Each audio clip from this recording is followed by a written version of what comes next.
Hello दोस्तों, कैसे हो आप सब। उम्मीद करते हैं कि सब आप अच्छे होंगे। टारगेट जॉब स्कैन में आप सबका स्वागत है। जैसा कि आपको पता है कि हम डेली 8 से 10 क्वेश्चन करंट अफेयर से संबंधित और स्टैटिक जीके से संबंधित कवर करते हैं। जो माँ बाप का सपना पूरा करने वाला सीरीज है वो आपको डेली गायत्री मंत्र डोज के बारे में भी डिस्कस करता है। और गायत्री मंत्र डोज जो है उसमें से 1 से 2 क्वेश्चन जरूर आपके एग्जाम में पक्का छपता है। अब बात करते हैं मोटिवेशनल कोट के बारे में। मेहनत इतनी खामोशी से करो कि सफलता शोर मचा दे। दोस्तों, यदि आप लगातार मेहनत करोगे जीवन में एक दिन आपको सफलता जरूर मिलेगी। और जो लोग मेहनत करते हैं उन पर आप कह सकते हैं सफलता अपनी जान लुटाती है। दोस्तों, इसलिए लगातार मेहनत करके अपने माँ बाप का सपना पूरा करें। अब बात करते हैं डेली गायत्री मंत्र डोज के बारे में। आज बात करते हैं भारतीय संघ और राज्यों का पुनर्गठन कैसे हुआ, उसके ऊपर डिस्कस करते हैं। भाषा के आधार पर राज्यों का पुनर्गठन उचित है या नहीं। ये बात बिल्कुल सही है कि भाषा के आधार पर राज्यों का पुनर्गठन किया जाना चाहिए या नहीं किया जाना चाहिए। ये बात कहाँ तक उचित है, इसके बारे में जो संविधान सभा है उसके अध्यक्ष डॉक्टर राजेंद्र प्रसाद ने इलाहाबाद उच्च न्यायालय के अवकाश प्राप्त न्यायाधीश के.एस. धर की अध्यक्षता में एक 4 सदस्यीय आयोग की नियुक्ति की गई। यानी कहने का मतलब ये है कि जो संविधान सभा के अध्यक्ष थे डॉक्टर राजेंद्र प्रसाद, उस डॉक्टर राजेंद्र प्रसाद ने इलाहाबाद उच्च न्यायालय के जो अवकाश प्राप्त जो आप कह सकते हैं न्यायाधीश थे जिनका नाम था के.एस. के धर, उनकी अध्यक्षता में एक 4 सदस्यीय आयोग की नियुक्ति की गई। उस आधार पर अगर बात की जाए कि भाषा के आधार पर राज्यों का पुनर्गठन किया जाना चाहिए, इसके लिए वो समिति आप कैसे गठित की गई थी या आयोग गठित किया गया था। लेकिन राज्यों के पुनर्गठन का जो है विरोध किया गया। प्रशासन की सुविधा के आधार पर राज्यों का पुनर्गठन का समर्थन किया। धर आयोग निर्णयों की परीक्षा के लिए कांग्रेस कार्य समिति ने अपनी जयपुर अधिवेशन में आप कह सकते हैं जवाहरलाल नेहरू, सरदार वल्लभ भाई पटेल और पट्टाभी सीतारमैया की एक समिति का गठन किया गया। यानी आप कह सकते हैं जवाहरलाल नेहरू, सरदार वल्लभ भाई पटेल और पट्टाभी सीतारमैया की समिति का गठन किया गया। और इस समिति ने भाषी आधार पर राज्यों का पुनर्गठन की मांग को खारिज कर दिया। बड़ा इंपॉर्टेंट क्वेश्चन है कि जो जवाहरलाल नेहरू, सरदार वल्लभ भाई पटेल, सीतारमैया की अध्यक्षता में एक समिति का गठन किया गया था, उस समिति ने भी भाषा के आधार पर राज्यों का पुनर्गठन का जो था आपके मांग को खारिज कर दिया था। 58 दिन के आमरण अनशन के बाद 15 दिसंबर 1952 को रमलू की मृत्यु हो गई।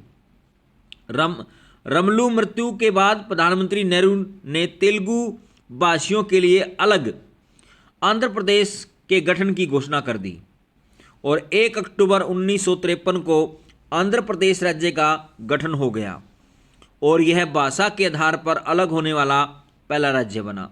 और उस समय आंध्र प्रदेश की जो राजधानी थी उसका नाम था करनूल। बड़ा इंपॉर्टेंट क्वेश्चन है कि जो भाषा के आधार पर पहला राज्य बना आंध्र प्रदेश, उसकी राजधानी क्या थी, तो उसकी राजधानी क्या थी, करनूल थी। इसके साथ अगर बात की जाए दोस्तों, राज्य पुनर्गठन आयोग के अध्यक्ष फजल अली थे। राज्य पुनर्गठन अधिनियम जुलाई 1956 में पास किया गया। इसके अनुसार भारत में 14 राज्य और 6 केंद्र शासित प्रदेश बने। वेरी इंपॉर्टेंट क्वेश्चन है कि उस समय भारत में कितने राज्य थे, 14 राज्य थे, और केंद्र शासित प्रदेश कितने बने, 6 बने। और वर्तमान समय में अगर बात की जाए तो 28 राज्य हैं और 8 केंद्र शासित प्रदेश हैं। कितने केंद्र प्रदेश हैं, 8 केंद्र शासित प्रदेश हैं और 28 राज्य हैं और इन्हें संविधान की प्रथम अनुसूची में शामिल किया गया है। इसके साथ अगर बात की जाए, आंध्र प्रदेश जो भाषा के आधार पर बना वो बना 1 अक्टूबर 1953 को। महाराष्ट्र जो आप कह सकते हैं इससे अलग हुआ। एक तो आप कह सकते हैं 1 मई 1960 को गुजरात भी इससे अलग हुआ और महाराष्ट्र भी एक अलग राज्य बना 1 मई 1960 को। नागालैंड बना 1 दिसंबर 1963 को। हिमाचल प्रदेश 25 जनवरी 1971 को बना। मेघालय 21 जनवरी 1972 को बना। मणिपुर बना 21 जनवरी 1972। त्रिपुरा 21 जनवरी 1972 को सिक्किम 26 अप्रैल 1975 को अलग राज्य बना। इसी प्रकार से मिजोरम 20 फरवरी 1987 को अलग राज्य बना। अरुणाचल प्रदेश 20 फरवरी 1987 को, छत्तीसगढ़ राज्य बना 26वां राज्य 2000 को, 1 नवंबर 2000 को, उत्तराखंड 9 नवंबर 2000 को और झारखंड 15 नवंबर 2000 को। जो भारत का 29वां राज्य था वो बना था तेलंगाना 2 जून 2014 को, लेकिन 31 अक्टूबर 2019 को जम्मू कश्मीर को आप कह सकते हैं केंद्र शासित प्रदेश बना दिया गया, इसलिए राज्यों की संख्या घट करके दोबारा से आप कह सकते हैं 28 हो गई। इसी प्रकार से हम बात करते हैं करंट अफेयर से संबंधित। हाल ही में आईसीसी महिला T20 विश्व कप 2024 का आयोजन किस देश में किया जाएगा? तो ये किया जाएगा बांग्लादेश में। बहुत बार पूछा गया क्वेश्चन है और आने वाले समय में पूछा जाने वाला है कि बांग्लादेश जो है इसकी स्थापना कब हुई? तो इसकी स्थापना आप कह सकते 1971 में हुई, क्योंकि बांग्लादेश जो था इसको पहले पूर्वी पाकिस्तान के नाम से जाना जाता था और इस बांग्लादेश देश को बनने में भारत की जो प्रधानमंत्री थी उनका नाम था इंदिरा गांधी, उनकी बहुत महत्वपूर्ण भूमिका थी और इसी महत्वपूर्ण भूमिका के कारण 1971 में इंदिरा गांधी को भारत रत्न पुरस्कार भी दिया गया था। इसी प्रकार से क्वेश्चन आता है कि नहरों का देश किसे कहा जाता है? पाकिस्तान को कहा जाता है, जबकि नदियों का देश कहा जाता है आप कहते हैं बांग्लादेश को। इसी प्रकार से अगर बात करें भारत जो है इसकी राजधानी क्या है? नई दिल्ली है। इसके साथ साथ अगर बात की जाए दोस्तों, हाल ही में किस राज्य सरकार ने आबादी बढ़ाने के लिए कुछ बागों को सह्याद्री रिजर्व में स्थानांतरित करने का निर्णय लिया है? तो ये लिया है महाराष्ट्र सरकार ने। यानी महाराष्ट्र सरकार ने आबादी बढ़ने के लिए कुछ बागों को सह्याद्री रिजर्व में स्थानांतरित करने का निर्णय लिया गया है। कई बार क्वेश्चन आता है कि जो सह्याद्री जो है ये किसका नाम है? तो सह्याद्री जो है पश्चिमी घाट का दूसरा नाम है। और कई बार क्वेश्चन पूछा जाता है कि पश्चिमी घाट की सबसे ऊंची चोटी का नाम क्या है जो उत्तर में स्थित है? तो उसका नाम है आप कह सकते हैं कालसुबाई, जो कहाँ पर है? महाराष्ट्र में ही स्थित है। इसी प्रकार से गोवा अगर बात की जाए, गोवा आप कह सकते हैं पुर्तगालियों से आज़ाद हुआ था। बिहार की राजधानी जो है पटना, वो गंगा नदी पर स्थित है। और गुजरात की राजधानी क्या है? गांधीनगर। और अगर बात की जाए इसी गांधीनगर की अगर बात की जाए या गुजरात की बात की जाए तो गुजरात में कच्छ का जो रण है वो कच्छ का रण जो है जंगली गधों के लिए प्रसिद्ध है। इसी प्रकार से बात करते हैं महाराष्ट्र भूषण पुरस्कार 2024 डॉक्टर प्रदीप महाजन को मिला। महाराष्ट्र सरकार ने स्वास्थ्य और शिक्षा के क्षेत्र में आर्टिफिशियल इंटेलिजेंस के उपयोग के लिए गूगल के साथ समझौता किया है। महाराष्ट्र सरकार ने मुख्यमंत्री व्योश्री योजना शुरू करने का फैसला किया है। इसी प्रकार से बात करते हैं हाल ही में किस देश ने थॉमस और उबेर कप बैडमिंटन खिताब जीता है? तो वो किसने जीता है? चीन ने जीता है। अगर पूछा जाए विश्व में सबसे ज़्यादा जनसंख्या किस देश की है? तो वो है भारत की। और दूसरे स्थान पे किसकी है? चीन की है। इसी प्रकार से अगर बात की जाए यहाँ पर अमेरिका की राजधानी क्या है? वाशिंगटन डीसी है, जो पोटोमैक नदी पर स्थित है। इसके साथ अगर बात की जाए हाल ही में किस फुटबॉल क्लब ने 36वां लीग खिताब जीता है? तो ये जीता आप कह सकते हैं रियल मैड्रिड ने जीता है। तो ये जीता है रियल मैड्रिड ने जीता है। इसके साथ अगर बात की जाए हाल ही में भारत का पहला स्वदेशी बॉम्बर यूएवी कहाँ लॉन्च किया गया? तो ये किया गया बेंगलुरु के अंदर। अगर पूछा जाए लाल बाग कहाँ पर है? तो लाल बाग भी आप कह सकते हैं बेंगलुरु में ही है। कर्नाटक किसके लिए प्रसिद्ध है? कर्नाटक आप कह सकते हैं कॉफी के लिए प्रसिद्ध है। इसी प्रकार से दिल्ली का पुराना नाम क्या है? तो दिल्ली का पुराना नाम है इंद्रप्रस्थ। सूरत किसके लिए प्रसिद्ध है? तो सूरत हीरे तराशने के लिए प्रसिद्ध है। लखनऊ को नवाबों का शहर कहा जाता है, जो गोमती नदी पर स्थित है। हाल ही में पुरातात्विक ने कहां 7000 साल पुरानी प्राग ऐतिहासिक बस्ती का पता लगाया है? तो ये लगाया सर्बिया के अंदर। सर्बिया के अंदर आप कह सकते हैं पुरातत्व विभाग के जो आप कह सकते हैं जानकार हैं, उन्होंने 7000 साल पुरानी प्राग ऐतिहासिक बस्ती का पता लगाया है। हाल ही में कौन भारतीय महिला हॉकी टीम की नई कप्तान बनी है? तो उनका नाम है सलीमा टेटे। सलीमा टेटे जो हैं भारतीय महिला हॉकी टीम की नई कप्तान बन चुकी हैं।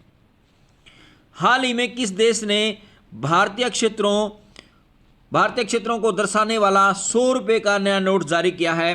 तो उस देश का नाम है नेपाल। यानी नेपाल देश ने भारतीय क्षेत्रों को दर्शाने वाला 100 रुपये का नोट जारी किया है। इसके साथ अगर बात की जाए, हाल ही में खबरों में रहा शिंकुला पास किस राज्य में स्थित है? तो ये हिमाचल प्रदेश में स्थित है। हिमाचल प्रदेश में ये अगर बात की जाए रोहतांग दर्रा है।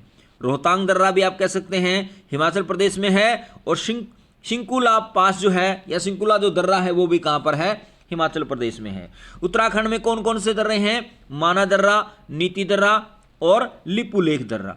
अरुणाचल प्रदेश में कौन से दर्रे हैं? आप कह सकते हैं यांग्याप दर्रा है, दिफू दर्रा है। ये बहुत इंपॉर्टेंट दर्रे हैं जो अरुणाचल प्रदेश में स्थित हैं। सिक्किम में कौन सा है? नाथुला दर्रा है। इसके साथ साथ अगर बात की जाए, सीमा सड़क संगठन यानी बीआरओ जिसको बोलते हैं, शिंकुला टनल का निर्माण शुरू करने की तैयारी कर रहा है। यानी इन्हीं के नाम पर, शिंकुला पास दर्रे के नाम पर ही एक सुरंग बनाई जा रही है, टनल बनाई जा रही है, जिसका नाम भी शिंकुला टनल रखा जाएगा। और इसके निर्माण की तैयारी जो है किसने कर दी है? सीमा सड़क संगठन ने कर दी है, बीआरओ ने शुरू कर दी है। इस टनल का निर्माण शिंकुला पास के नीचे आवागमन के लिए किया जाएगा। यह निमुपदम दारचा रोड लिंक पर स्थित है। शिंकुला पास हिमाचल प्रदेश की लाहौल घाटी और लद्दाख की जास्कर घाटी के बीच 16,580 फीट की ऊंचाई पर स्थित है। इसके साथ अगर बात की जाए, वैश्विक डिजिटल भुगतान प्लेटफॉर्म वीजा ने किस भारत में नई एंट्री मैनेजर के रूप में नियुक्त किया है? तो उनका नाम है सुजय रैना। यानी सुजय रैना को वैश्विक डिजिटल भुगतान प्लेटफॉर्म वीजा में भारत में नए कंट्री मैनेजर के रूप में नियुक्त किया है। वैश्विक डिजिटल भुगतान प्लेटफॉर्म वीजा ने मंगलवार को यह घोषणा की कि उसने सुजय रैना को भारत के लिए नया कंट्री मैनेजर नियुक्त किया है। वहीं संदीप घोष भारत और दक्षिणी एशिया के ग्रुप कंट्री मैनेजर के रूप में अपनी भूमिका निभाएंगे। यानी आप कह सकते हैं संदीप घोष को भारत और दक्षिणी एशिया के लिए ग्रुप कंट्री मैनेजर के रूप में नियुक्त किया गया है। जबकि अगर बात की जाए वैश्विक डिजिटल भुगतान प्लेटफॉर्म वीजा के लिए किसे नियुक्त किया गया है? सुजय रैना को नियुक्त किया गया है। हाल ही में स्कूल ऑन व्हीकल्स पहल किस राज्य में शुरू की गई है? तो यह की गई, आप कह सकते हैं मणिपुर में शुरू की गई है। किसमें शुरू की गई है? मणिपुर में शुरू की गई है। मणिपुर में कौन सा दर्रा है? तुजू दर्रा है।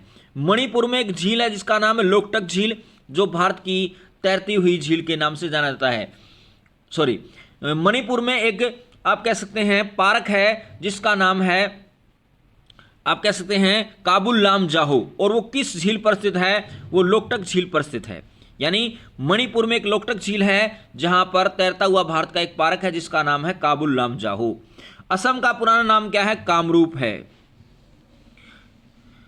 मणिपुर के राज्यपाल अनसुईया उइके ने इम्फाल में आयोजित एक समारोह में स्कूल ऑन व्हीकल्स का उद्घाटन किया। इस पहल का उद्देश्य शिविरों में रह रहे बच्चों को शिक्षा के अवसर प्रदान करना है और इस पहल का संचालन विद्या भारती शिक्षा विकास समिति मणिपुर द्वारा किया जा रहा है। उज्जीवन स्मॉल फाइनेंस बैंक के एमडी और सीईओ के रूप में किसे नियुक्त किया गया है? तो उनका नाम है संजीव नोटियाल। आरबीआई ने उज्जीवन स्मॉल फाइनेंस बैंक के नए प्रबंधक निदेशक और मुख्य कार्यकारी अधिकारी के रूप में संजीव नोटियाल की नियुक्ति को मंजूरी दे दी। वह वर्तमान में भारतीय जीवन बीमा निगम के स्वतंत्र निदेशक हैं और विभिन्न संगठनों में सलाहकार के रूप में कार्य कर रहे हैं। दोस्तों, अपने माता पिता का सम्मान करें, देश के जवानों का सम्मान करें, हमेशा मुस्कुराते रहें, हंसते रहें और टारगेट जॉब स्कैन को सब्सक्राइब करें। दोस्तों, अगर आपको हमारी मेहनत अच्छी लग रही हो तो आप हमारे चैनल को सब्सक्राइब करें, शेयर करें, लाइक करें और कमेंट करें। और वीडियो के डिस्क्रिप्शन में आपको टेलीग्राम का लिंक आपको मिल जाएगा, जहां पर आप फ्री में PDF प्रोवाइड कर सकते हैं। धन्यवाद।